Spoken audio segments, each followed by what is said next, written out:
maligalig. Sa ngayon po, baguhin na po natin kasi bawal po yan dito sa kapatiran ng Gasdan. Very good. Wala ba kayo kamay? Yun po ang kamay kayo. Kamay tayo. Kalaban natin dito, yung mga abusadong tao. Wala ka nagpipicture? Ayun, mayroon pala. Abusadong tao, kalaban natin yan at kumakalaban po sa government. Tayo po dapat nasa tamang gawin po tayo mga Gasdan. Dahil lihitin mo tayong mga Gasdan po, may karga tayo sa balikat.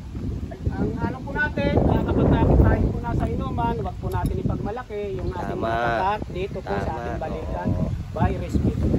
At kahit hindi po natin kabaro o hindi natin ka ano sa function sa bahay, sa ating kabayan mo siya, respeto po siya. Bayad lang. Bayad lang.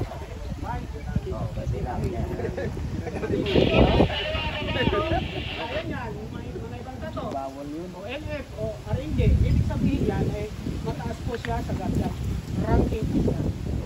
As in ranking master. Yan ang lagi tandaan ninyo, ha? Kailangan po May kamay. mag-respeto po tayo kung may samano, kung ano naman, kung hinila yung kamay nyo. Baba. Diba, ibig sabihin, counted na po yun. Oo. Yung pampatunay, natanggap ka. Ilang isang Tanggap. kapatid. Oo.